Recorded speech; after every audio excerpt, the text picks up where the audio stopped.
Shiny Manaphy. A mon with a hunt known for its extreme setup and varying equipment pieces needed to execute encounters. The convenient aspect of this hunt, though, is that Ranger copies aren't too hard to pick up, and although custom firmware might be needed to hard reset your cartridge, the imperative Manaphy eggs are readily available and can be accessed whenever you're daring enough to take up the challenge. While the concept of it being shiny huntable was an unintended byproduct when Ranger was released starting in 2006, it's fortunately been possible ever since. But another mythical Pokemon, one of higher popularity, and with a definitively faster shiny hunt, has seen lots more attention and hunts finished overall. Skipping back a generation before, and cementing itself as a staple soft reset hunt for Gen 3ers far and wide, and with an arguably better movie than Manaphy, I am of course talking about Deoxys. As far as its shiny hunt goes, it has a pretty simple encounter method, as well as residing on Birth Island in both Kanto and Hoenn, combined with a gorgeous sprite to boot to make the hunt really stand out. The culmination of these factors really put this mythical on the map, without an intense setup and slow nature of the Manaphy hunt. Just one aspect puts its contention as an amazing target in jeopardy, however, and one that many aspiring owners of a shiny Deoxys have all come to discover: the organically inaccessible ways of performing the hunt at its core. When you look past the pomade glitch, and apart from the near impossible circumstance that you save your Deoxys encounter from the original events taking place decades ago, your main method to obtain the Aurora ticket needed to access Birth Island with the Deoxys encounter is from cheating or injecting your game with the event online. Deoxys isn't the only hunt that slots in this category either. Many events, across various generations, all require a bit more effort before you're able to fully start your hunt. The Enigma Stone enables either Latios or Latias in Heart Gold and Soul Silver. The Mystic Ticket enables both Ho-Oh and Lugia in Fire Red, Leaf Green, and Emerald. The Secret Egg can hatch into Pidove, Pansage, or Axew in Black and White. Although very different in hunt structure and popularity, and to varying degrees of setup, they coincidentally share that same trait that the Deoxys hunt embodies: being from exclusive events that happened around when their respective games were originally released. To me, it's the rich lore and exclusivity that tempts full odds hunters to take on challenges like these in the first place. Simply put, they're really fucking cool. As you might have assumed, I'm no stranger to event hunts, so if you're similarly interested in the unsuspectingly deep rabbit hole of Pokemon events, get ready for a D1 Star Recruit Full Ride Yap Sesh. My name's Seamus, or Ginger Ninja 679, and Gen 5 shiny hunts had been my jam for a while. When I can get my two favorite types of hunts to overlap though, I think it merits itself a proper video. I fully finished the Secret Egg trio of targets a while ago, another Gen 5 event shiny hunt that took my free time by storm. I love the hunt flow. I love the targets. Above all, I love the research I got to do to educate myself about the event in its entirety. Finishing this project was a blast on its own, and I was itching for a new challenge to take on when the dust settled. Thankfully, and in the same vein as the Secret Egg hunt, I didn't have to look very far. And they can be hunted in numerous other ways in their debut generation alone. One thing stuck out to me though. Out of all the event distributions, a select few have had the potential to be shiny if they weren't shiny already.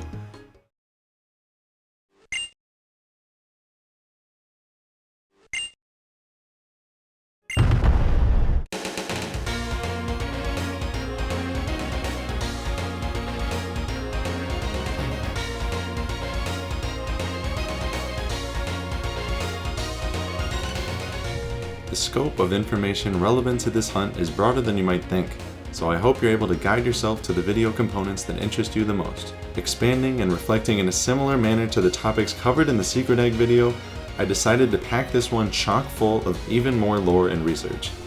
All that said, I am stoked to present to you the first non-Unova Pokemon I've deliberately hunted on the channel. I tend to stick to what I'm used to here, and don't get me wrong, Gen 5 is still the home base for the whole hunt, but this one's for the Kanto culture. I hope you enjoy the findings from my time with the Sticker Kanto Egg Event Shiny Hunt.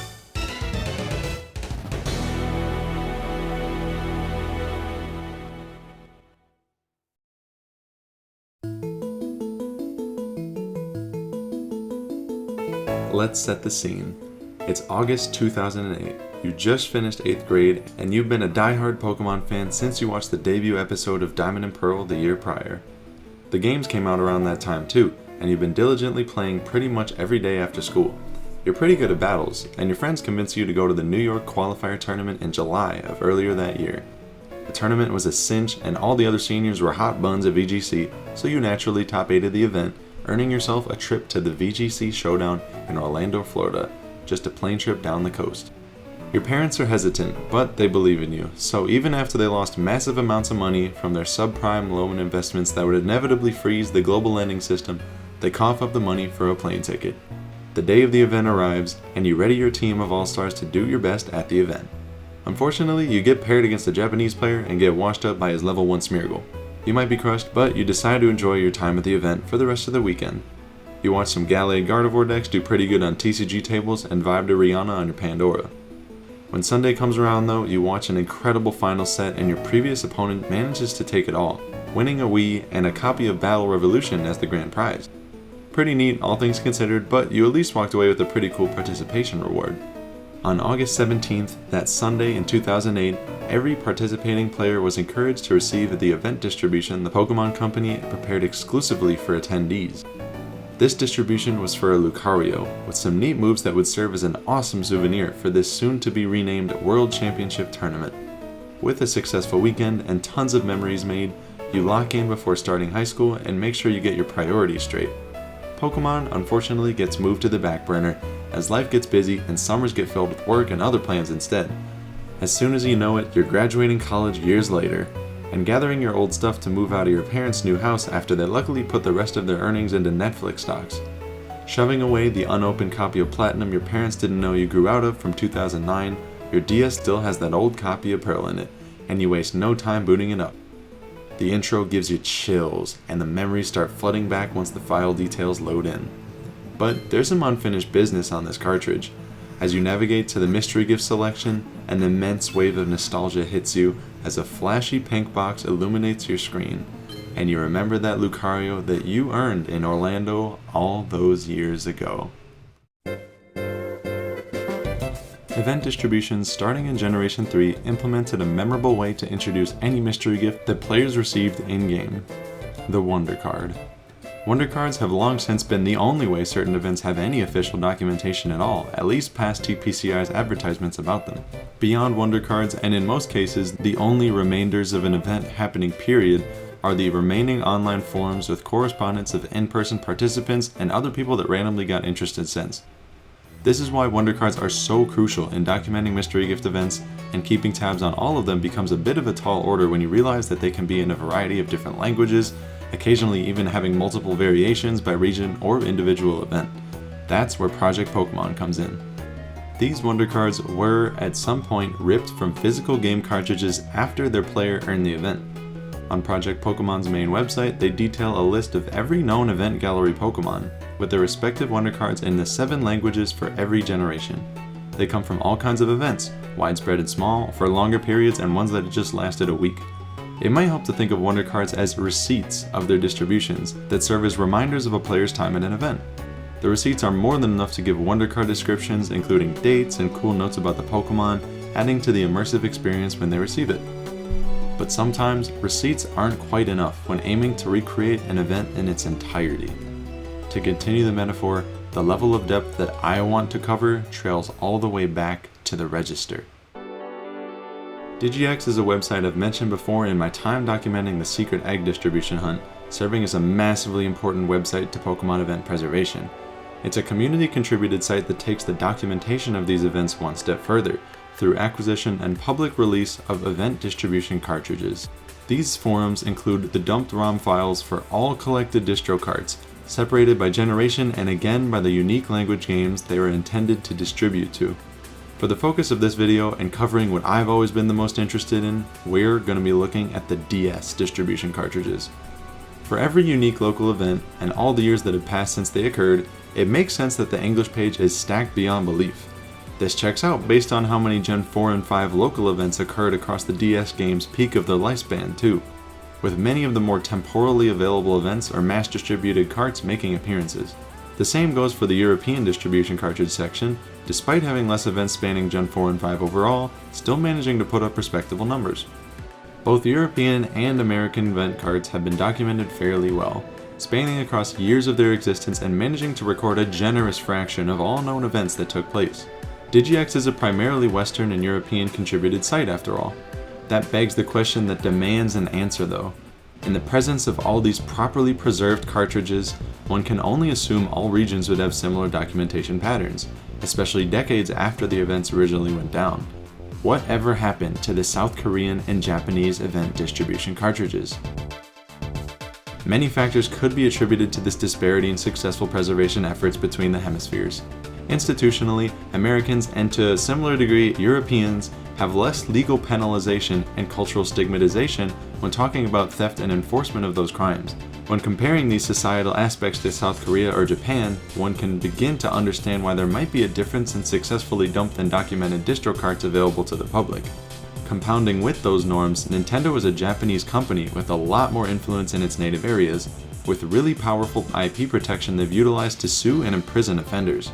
These cultural differences are my leading theory, but some other bigger picture problems that come to mind would be online communities not being connected, along with the language and translational differences across regions.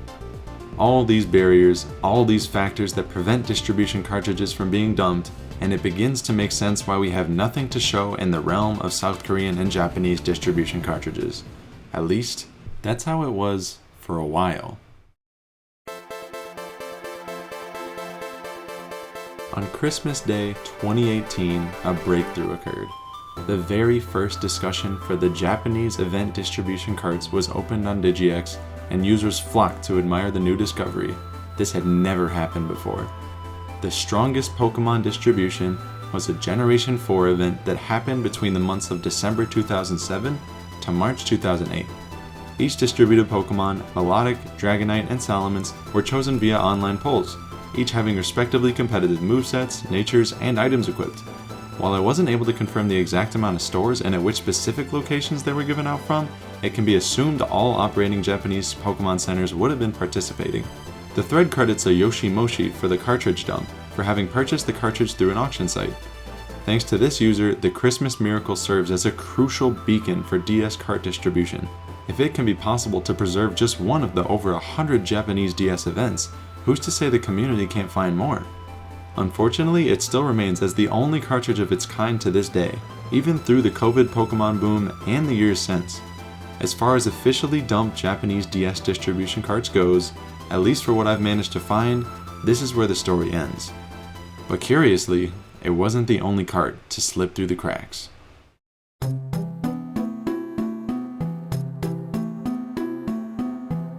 Posted a few months later on June 28, 2019, this bizarre video was uploaded on YouTube. The account has no activity, no subscribers, and no traces of external accounts. Suspicious, sure, but the content in the video explains the account's ambiguity. 2 DSs, one playing a copy of Black 2, and another with a screen listing a few rows of text. A keen eye would recognize this familiar formatting, due to its similarity to other distribution cartridges. If this is the real deal, it would likely contain the only footage of any Japanese Gen 5 event distribution cartridge available for the event Women at Pokemon Centers. They don't gift you a Chansey or Audino though. One of the many interesting variations to event distributions involves FunFest missions being given to neighboring Black 2 and White 2 games. The fact that this event managed to reappear, especially due to how limited the event window was and to so little stores, or at least as many there were recorded to have been, is what makes this video so fascinating to me. I decided to copy it just in case the original were to go dark, after numerous attempts to reach out to the creator, but hopefully, someday the cartridge in question gets to see the light of day on DigiX. The strongest Pokemon cart release and the prospect of the FunFest mission cart being dumped are both promising leads for the future of DS cart documentation, but there's still a lot more work left to do. DigiX, while not even coming close to completing the enormous scope of local events over the years, represents the persistence of the larger community to preserve the few cartridges that fall into the hands of the public. In most cases, TPCI tended to dispose of the fascinating event distribution hardware they'd used to create these special experiences for players, in a way justifying their recollection by preservation as past the event windows. With all the unique Pokemon, in-game events, items, even exclusive Pokewalker areas and FunFest missions that can be accessed, you'd imagine that'd be enough for fans to want to play with them after their original event windows. My intentions for including all this rich history behind these underdocumented distribution cartridges were to help put into perspective just how rare they can be, despite how awesome they really are. What's more, and the aspect of event distributions that I care the most about, is that one little occasional oversight every few events that really makes one stick out amongst the rest.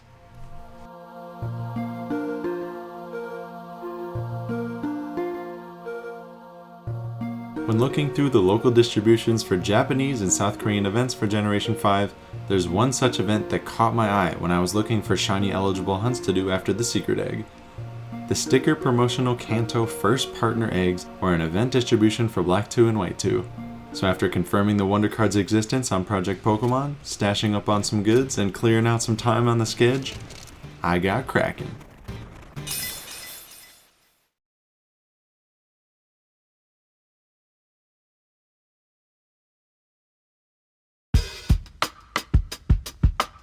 In the year 2012, Pokemon Black and White would receive their long-awaited sequels in Black 2 and White 2, releasing in Japan on June 23, 2012. With events littered throughout the entirety of Black and White's lifespan up to that point, the potential for interesting inclusions for the new titles were pretty exciting for players worldwide. The games were getting an explosion of new Pokemon added due to the sequels, including a variety of new Pokemon from past generations, and moving away from the norm of a Unova-only regional Pokédex. The event distributions that the Pokemon Company had in mind were no exception to this trend. Created on June 15, 2012, a few days before the new games released, a Project Pokemon forum for a Japanese event was created. Announced on the official Japanese Pokemon website, the sticker Kanto eggs included a new incentive for Pokemon fans: merch with Pokemon stickers. Select purchases on certain items, likely clothing or plushies, would come with an additional gift: a sticker sheet with either Bulbasaur, Charmander, Squirtle, or Pikachu on it. These sticker sheets would detail the event that these stickers would soon enable, after collecting the full set and presenting it when the event occurred. The campaign sheet was given out via download, which you could print out and attach the stickers to. The merch with these stickers would release in tandem with the new titles just a week later on June 23rd, and as the Pokemon community enjoyed their playthroughs, many lucky fans managed to collect their sets of all 4 stickers throughout the campaign. They would have to wait a bit though, because the event they enabled wouldn't begin until September 1st of that same year. When the time came, 51 total locations across Japan would grant holders of complete campaign sheets with their reward. And what were they waiting for? Well, the same announcement post contained a detailed list of the 3 egg Pokemon you could hatch: Bulbasaur, Charmander, and Squirtle. These picks for the eggs would mark their first reintroductions to the main series games since Professor Oak gave them out in Heart Gold and Soul Silver, and similarly their first event distributions after years of not receiving any. As far as potential reasoning for the 3 being the choice picks for the distribution, I'd imagine they knew how much hype re-releasing the original starters by promoting sales to earn them would be, timing it perfectly with the release of Black 2 and White 2. Speaking of perfect, an aspect of the distribution that wasn't listed on the event announcements involved the IVs of the starters upon hatching. Similar to the secret egg event, each species hatched with a unique guaranteed perfect stat, some more tailored to match their build strengths than others. Every Bulbasaur got an IV value of 31 in defense, all Charmander got perfect IVs in speed, and every Squirtle had flawless HP stats. When comparing these to the base stats of their final evolutions, the only one that makes sense at face value is Charmander, since Charizard's already naturally pretty speedy. Venusaur and Blastoise from this event wouldn't gain any inherent advantages from these baseline buffs, but when combined with other event attributes, one far outshines the others in comparison. We'll get to that later. Outside of the campaign sheet and other news advertisements, the starters didn't really get any notable TCG or anime recognition pertaining to the sticker Kanto Egg event. You could argue that the March and September Gym Challenge cards for Bulbasaur, Charmander, and Wartortle could have cross-promoted it, but I think it's a stretch. On the other hand, the anime wouldn't bring the 3 back until episode 166 for Black and White, with the Japanese episode airing on March 7th of 2013, over 5 months after the distribution ended. I was fairly underwhelmed when I learned the main advertisements were the sticker and campaign sheets on the merch, along with the webpage announcement. While this event wasn't completely the same as the secret egg distribution almost 2 years prior, the pair can be reasonably compared as the only egg events soon after their respective games' debuts. Regardless of the lack of cross-product event immersion, one thing these 2 events did have in common was their subsequent re-release in South Korea. The sticker Kanto eggs had 2 official redistributions as Kanto First Partner eggs, with an in-person event being at the Busan Convention Center in November of 2012, and a more publicly available Wi-Fi distribution through early 2013. It was nice that event planners recognized how exciting the distribution was that they needed to hand it out past just Japan, and I imagine it would have been well received if it hit other continents too. The excitement built for these eggs wasn't all from Gen 1 nostalgia or the collectability of the stickers though. The Pokemon Company made sure to grant these specific starters with attributes that would set this event far above the rest. We gotta look at their moves. Apart from Google fumbling the translation, you can pretty much fill in the gaps at a glance. The trio all gain powerful and niche sets of 4 moves that make for, in my opinion, one of the most interesting event distributions in terms of movesets ever. Beginning with False Swipe, the starters secured some pretty bizarre and unique utility, a move all 3 lines wouldn't receive again until Gen 8. On top of False Swipe, another scarcely distributed move they got was Block. Rarely received by any Pokemon at the time, and even fairly uncommon in later titles, this trapping tech definitely slots as an odd move pick for the starters. The moves were almost certainly chosen in unison to promote catching flexibility within the new titles, which is a cool way to incentivize novice players to use the Kanto starters on their new journeys. To follow up all these moveset additions, you know they just had to throw on the layup move picks. The cooldown nuke style exclusive starter moves, Frenzy Plant, Blast Burn, and Hydro Cannon, all added some extra oomph to help handle any playthrough's tricky fights. All 3 of these moves were useful, sure, but nothing exceptional. The final moves, and the real selling point, particularly to trainers invested in the battling aspect of Pokemon, put these hatchlings above the rest. Acrobatics Charmander. Easily the least competitively viable of the 3, and receiving it again by TM in later generations, it would stand out as Charizard's most powerful physical flying move, and could run Flying Gem Acrobatics to threaten some big damage. Only problem was, you'd have to run a physically invested Charizard, and it was likely to be outclassed by its Titan competitor Incarnate Tornadus, complete with Priority Tailwind. Not the best, but probably fun to experiment with.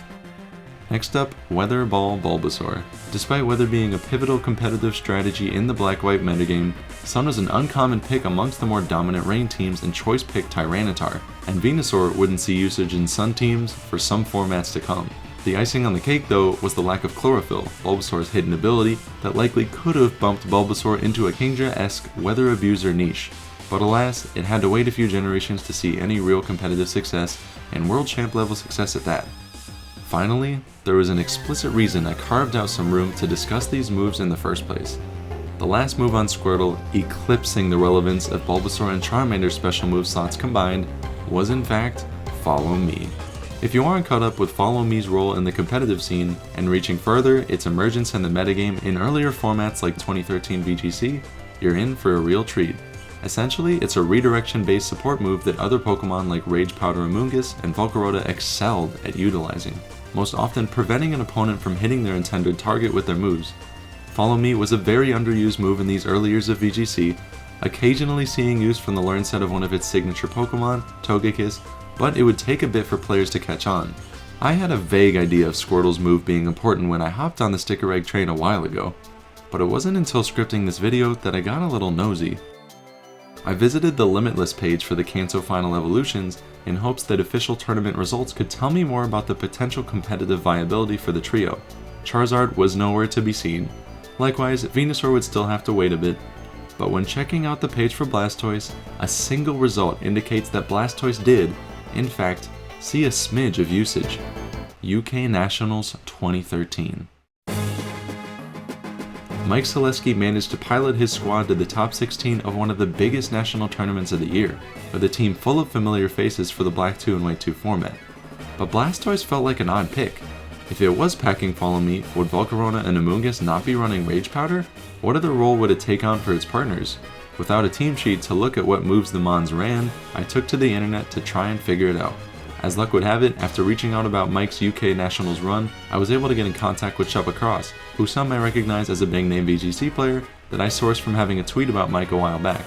After some discourse, he had some interesting takes on the Blastoise. Because the event was so inaccessible, it was already unlikely that obtaining a competitively viable sticker egg Squirtle would be feasible for most players, even with the help of the guaranteed perfect HPIV.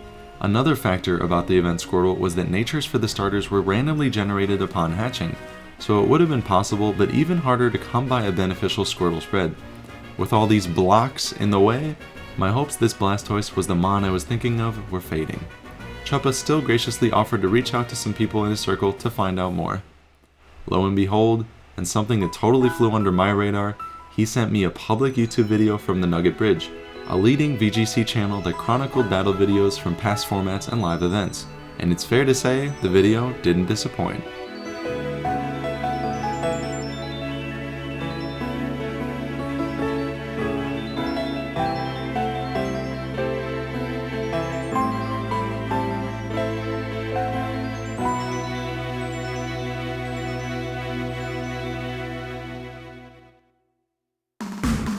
my surprise, Blastoise both made an appearance to the battle and, on the very first turn, used its event-exclusive Follow Me move. The implications behind this mind-blowing top-cut run with the event Squirtle were huge. Chubba would go on to mention that Follow Me was fairly underexplored at this point in VGC, so this fateful experiment by Mike was pretty ahead of its time, let alone with Blastoise.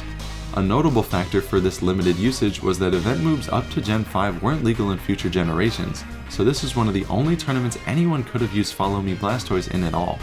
The stars truly had to align for this top 16 placement to come to fruition at the UK 2013 Nationals, and while we can't piece all the parts of the team or full matches together, we can at least come away knowing that Mike Zaleski achieved a pretty incredible feat with this event-based phenomenon. As exciting as discovering this Blastoise usage was, it unfortunately adds to a greater dilemma for the older competitive sphere. Geographical, monetary, and temporal barriers to international competitors prevented a large majority of the player base from receiving these distributions at all, collecting and VGC scenes alike. These same barriers would allow certain players to gain pretty striking advantages in VGC tournaments across the format, most notably with Pokemon like Eruption Heatran, Follow Me Magmar, Shadow Tag Gothitelle, Thick Fat Mamoswine, and even Sing Empoleon that Mike would use in an international challenge, predating his Blastoise run. Varying in success, the main takeaway is that the Pokemon Company likely didn't foresee the trade-offs when buffing these Pokemon by making these events regionally locked with certain durations or on alternate titles. It wasn't until generations later when they apparently began to realize the blatant gatekeeping they were enabling, and it would appear they changed their general approach to events to be more accessible overall. In Blastoise's case, as a member of the Sticker Kanto Egg distribution, it remains a prime example of an era in which limits were tested and event exclusivity hatched a competitive edge for those prepared to take advantage of it. And for as interesting as I've attempted to make the event sound already, we're far from done yet. I am no battler.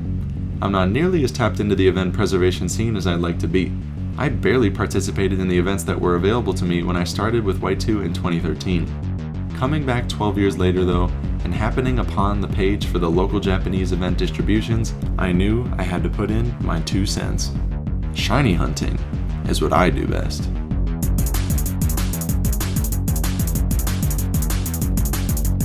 Alrighty, no cuts, no butts, no why nots. Everybody hold your horses, and horses hold your Calyrex. Gamblers, get with me, we got some Kanto starters to stick, promotionally, of egg-based proportions. For those familiar with the secret egg hunt I did a while back, and OG aceless Manaphy ball knowers, we haven't deviated too far from the egg hunt structure. The core hatch and playthrough sessions stuck around, same with the shiny generation mechanics. However, a bunch of important setup and speedrun strategies definitely needed tweaking from day one, so I decided I'd just reiterate the whole shebang. Wasting no time, starting from square one, we gotta know, how can we hunt the sticker egg starters as shiny at all? Well, it has to do with the IDs associated with the starters themselves, and more specifically, the eggs they're tied to. Whenever a file receives an egg, there are 3 IDs that automatically get associated with the egg, and are connected to traits like the Pokemon's stats, nature, and characteristics. These IDs are the PID, the TID, and the SID, which stand for Pokemon ID, Trainer ID, and Secret ID, respectively. As your trainer receives the egg, the PID is locked in, and the TID and SID are set to those on that file. Unfortunately, the file that receives an egg will never be capable of hatching their egg as a shiny, something TPCI accounted for. On the flip side, if you trade this egg to a different file, something interesting happens. When another trainer hatches this same egg, the PID will remain the same. The TID and SID, though, will change to match those of the new trainer that hatched it. And voila, a 1 in 8,192 opportunity for a shiny to hatch is created. This is because the PID and the other 2 IDs are tied when the game decides to generate a shiny or not.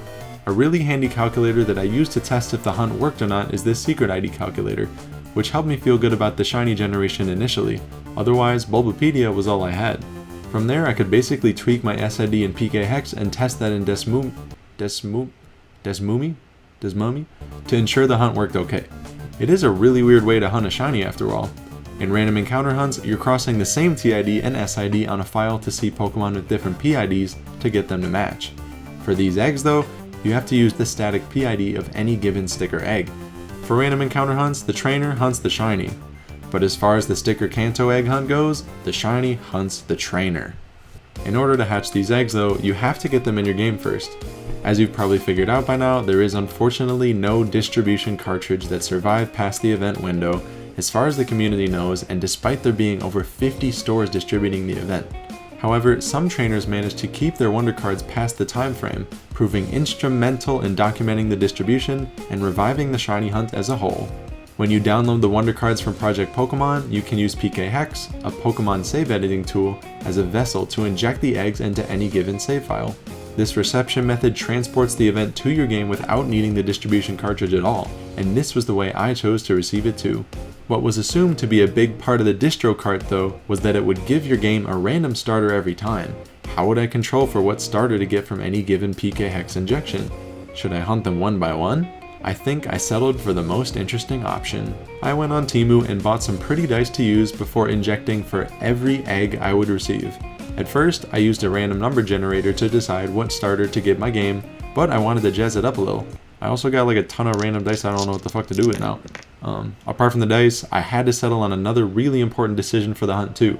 How many eggs should I receive for each save file?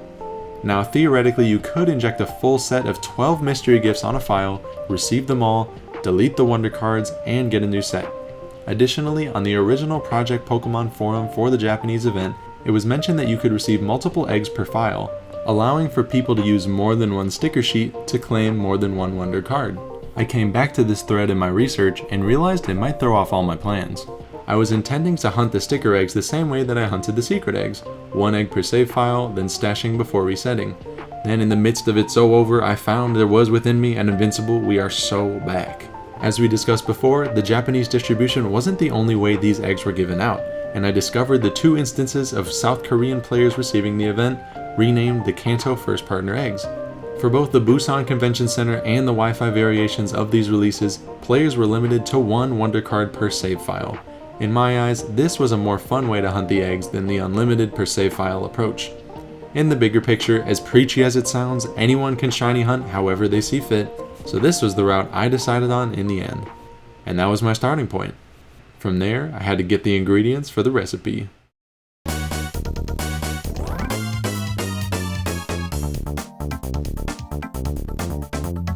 To hunt my sticker eggs, I used 2 DS systems and 4 custom firmware 3DSs.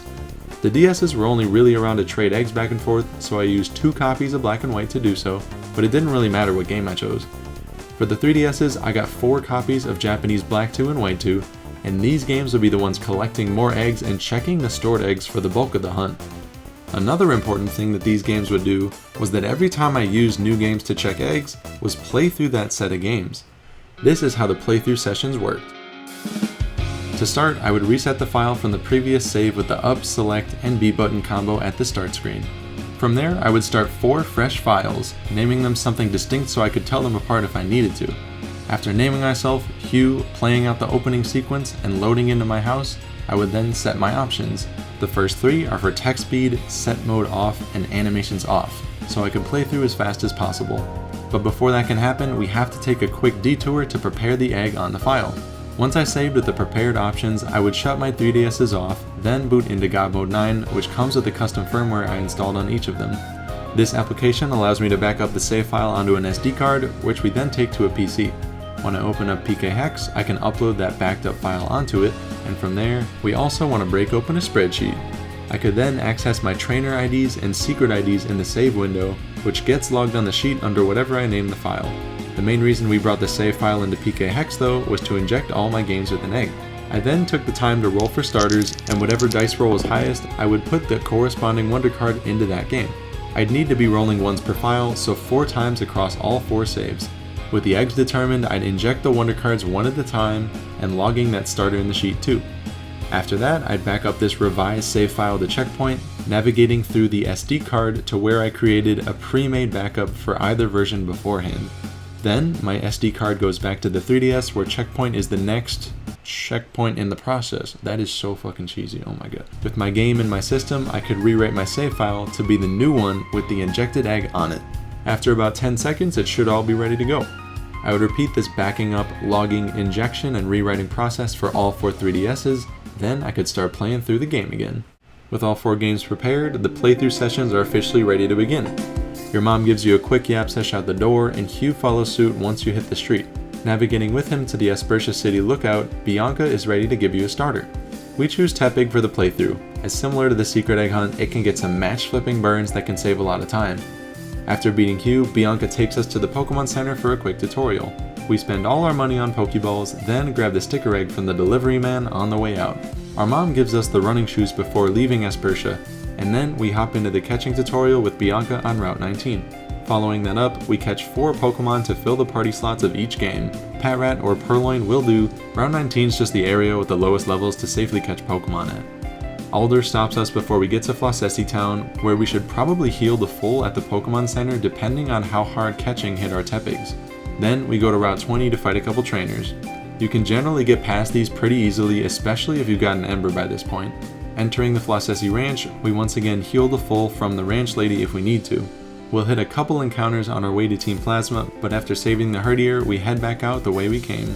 Once we go back to Flossessi Town, Alder and his pupils challenge us to a couple fights. Ember spam through Pansage and tackle spam through Panpour hasn't failed me yet, but in case the Lick Para hacks get you low enough, it wouldn't hurt to play it safe and heal mid-battle.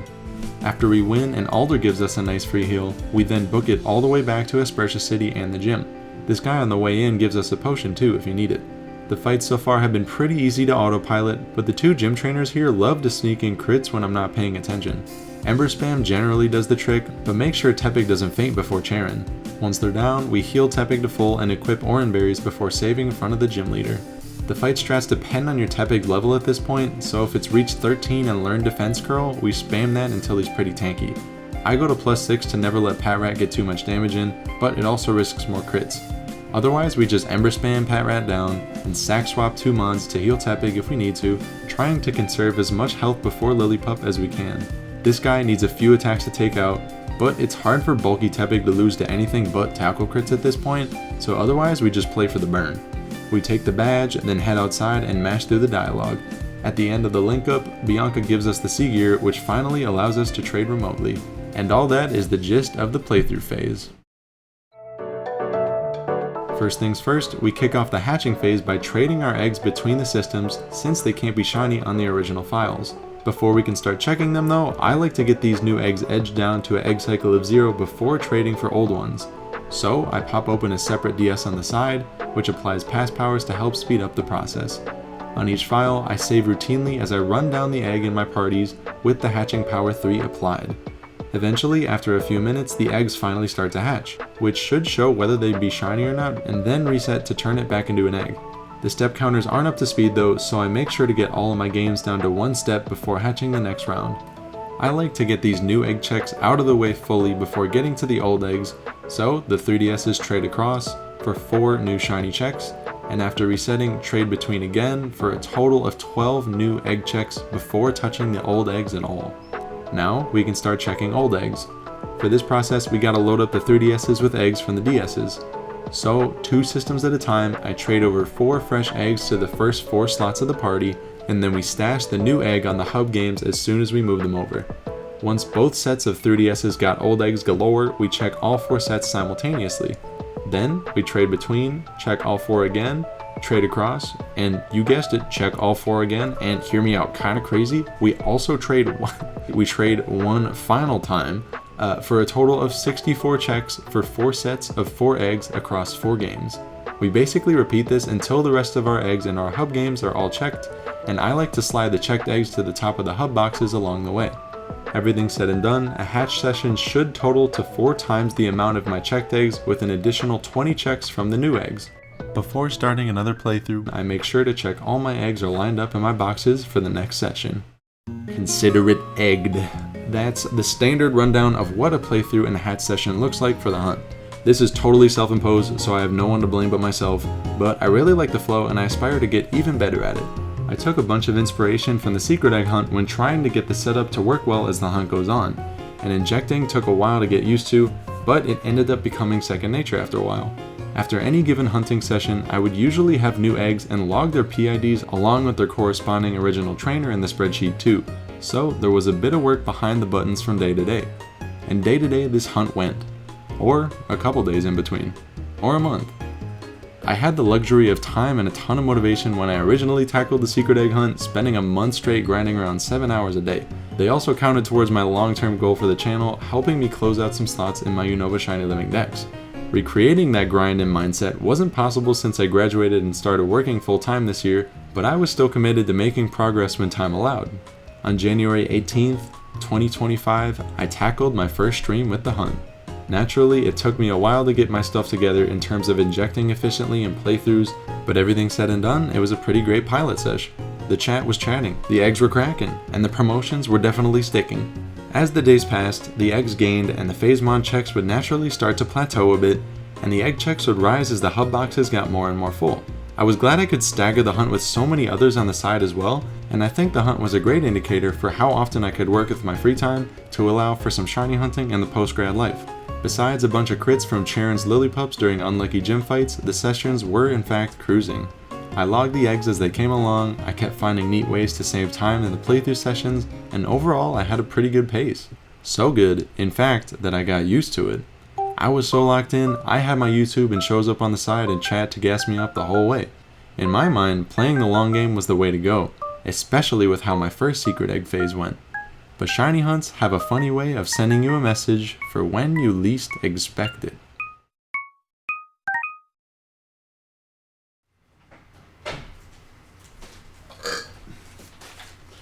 Damn! Alright, everybody lock the fucking... This neck's about to get sticked up. Stuck up, sticked up. Hi, laptop. Laptop, should I drunk stream? Maybe I just chill. And probably make the hatch session go by pretty fast. Low key. I think I'm just gonna snack.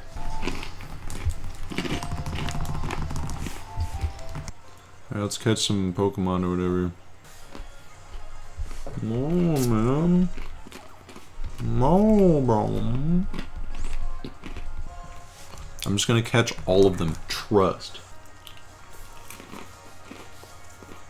No, man. Bang. I made a bunch of research scripting today. I did a bunch of research scripting. The research is going well. The scripting is going down. I can't wait to lose to Charon. Or better yet, like a gym trainer or some shit. You play TCG Pocket? Dude, if I did, I would be hooked. All my cousins and my brother play. It looks really fun. I just know I would get super addicted, and I have a lot of other fun games that I play, so I'd rather not. But it looks pretty great. I don't want to like be a Debbie Downer for others that are like enjoying it. Alright, here we go. Yikes. I lock in. Here we go. Just try and get as much health as I can before fighting the pup. Who getting pulled over? I live close to old folks' home, so a lot of people go to the hospital pretty frequently. But it's frequent enough. Speaking of frequent enough, how about these burns? Damn! I'm scared about the 2 left games. Never fucking mind. Easy game, brother. That's what happens when you take your time. Isn't that sad? It's like high-key little sad. You're not even ready for this Pokemon script, dude. Do you want to hear any developments on the script? It's kind of gas. The intro's gas. It's so content-pilled. Oh my god, it's so content-pilled, but it's valid because it's novel research and it's like relevant shit. I have a bunch of distro cart lore that's also gas. Yeah, it's going really well so far, I think. Alright, let's get this pass power game up ready on the side. Where is it, man? Where is the pass power, man?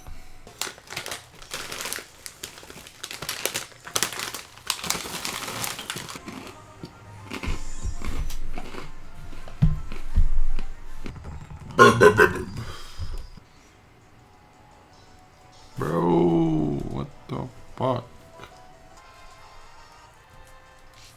Dude, what the fuck? What a great game. What a great game we play. We play in love. What a simple solution though, man.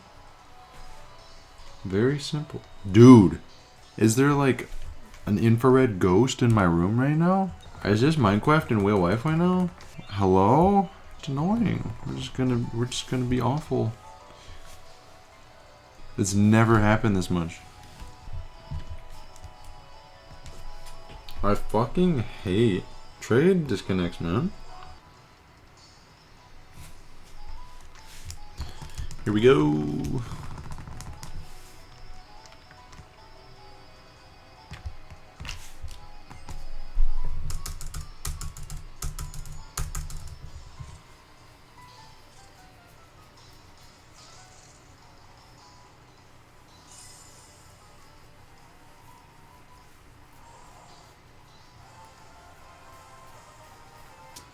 Alright, lock in, lock in, lock in.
Oh my god, wait.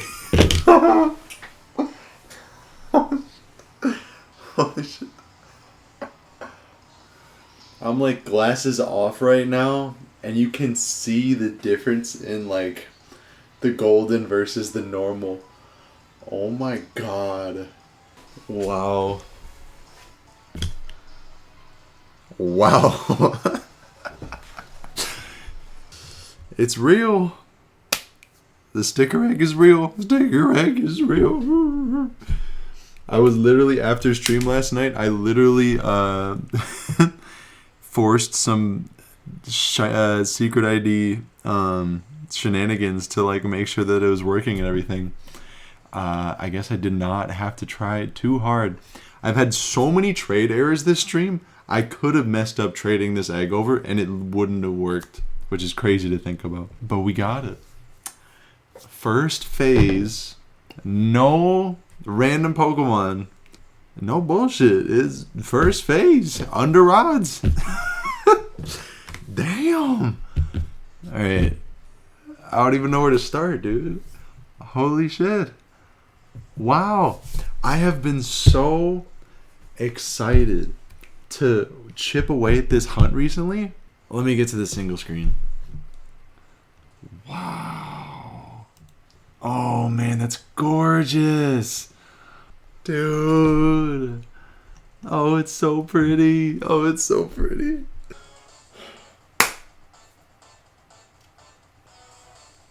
Oh, we're fucking back.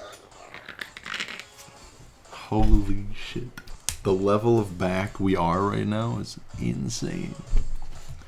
So we find it first phase, under odds, with a pretty even egg count. I'm set up perfectly for my second and third phases because the egg ratio was like beautiful. The way my heart like, bro, I'm gonna die by like 50, bro. I look in the corner of my eye. I'm watching like a Mario Kart video, and I look in the corner of my eye, and it's just golden. So 104 eggs total, pretty even egg ratio. I started on January 18th, and today is the night of April 18th, but technically, April 19th. Like, look at that. I don't know which egg this was in the batch. Maybe I have more. That was the last egg of the batch. Somehow I've continuously gotten every one of these all 3 secret eggs and this Charmander on the last egg of the batch, which is kind of weird. Kind of weird that it happened 4 times. You're gonna get all 3 and then make the video, or as you get them? Shit, if they keep coming this fast. Pause. Probably one by one. So, we have a normal Charmander. Not sure which one this was. Here's a couple normal Squirtle, just chilling, if you will. And there's the shiny Charmander. Oh my goodness. It is gorgeous. Oh yeah, any nature guesses? I think it is random nature. It is a random nature, so. It does have that perfect special attack stat, I believe. That's the sticker egg hunt. Here we go. I've been working very diligently on the script for the past however many long. I've done a lot of research for this so far, and I am so happy that something finally came from it. I didn't even have the shiny yet. I was excited to make this video. Oh my gosh, there's so much research that I put into this. It is very, very cool, and I hope to learn even more as I continue scripting. Now I have an excuse to post a video, because we found the hunt, we researched the hunt, we did the hunt, we figured out how to hunt it, and then you just did it. Sometimes you just gotta crack some eggs, you know. The happy egg month, bro. Happy egg month indeed.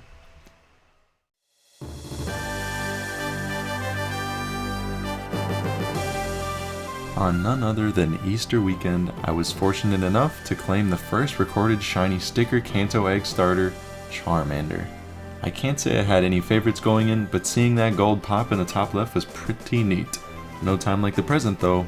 As per usual, we gotta hatch the egg with a cool in-game location. Charizard Bridge felt cliche.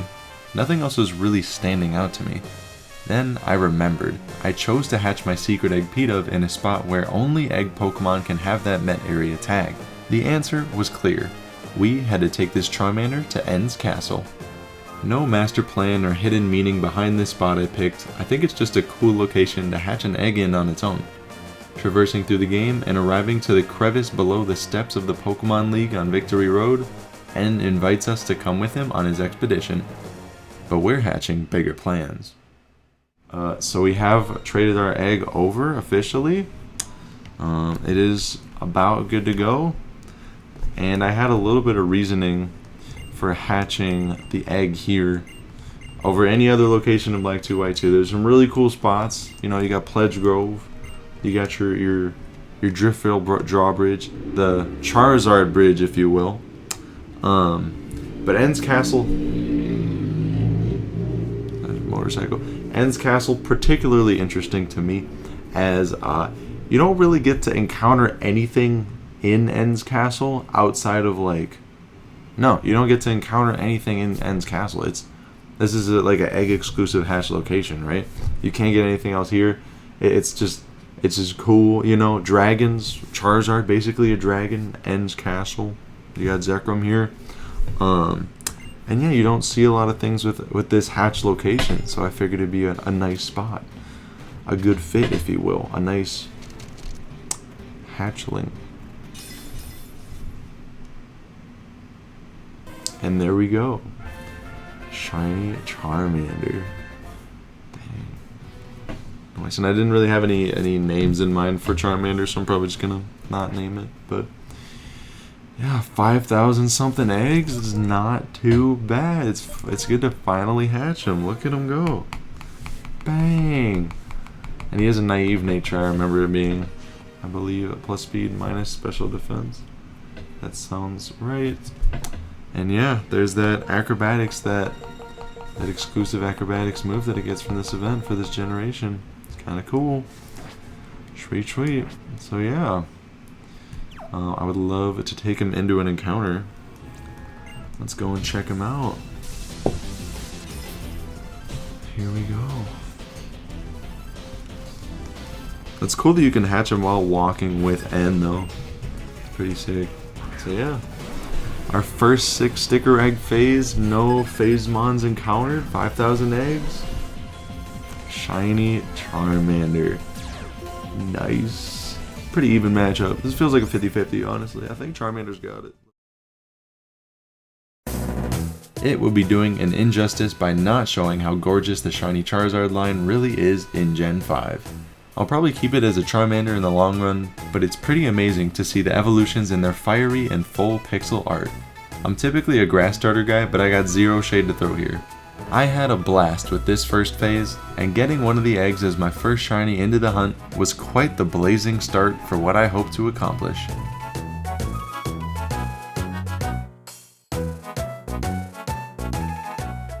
Having no real expectations for the premier sticker egg phase, I was beyond ecstatic to hatch my first shiny starter under odds.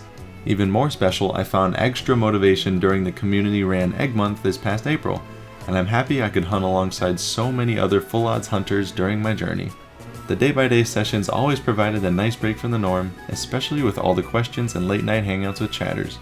Apart from Charmander though, and all the streams leading up to it, I can't express how much I love finding out more about what's under the hood of all these events. Would you have expected for TPCI to give any event Pokemon a full moveset of 4 exclusive attacks? How could anyone have anticipated that Follow Me Blastoise would have been such a niche competitive pick in one of its last few legal tournaments? As cool as it would have been to use a distribution cartridge for the hunt, is it not insane that only one Japanese distribution cartridge has ever formally made its way to the public? I sometimes forget how much fun I get to have when I choose my next hunt. It might just be another target for a DTQ or a statistic in a spreadsheet. Sometimes it's as simple as just seeing someone else hunt it or contributing to a community challenge. As it pertains to the sticker egg, I've been enamored by exploring how deep the lore goes. My friends, we just got done scratching the surface, and thankfully I don't have to work too hard to choose my next targets. No promises for how soon, but I'll get cracking on that second installment with the egg hunt. Thank you for watching. I hope you stick around.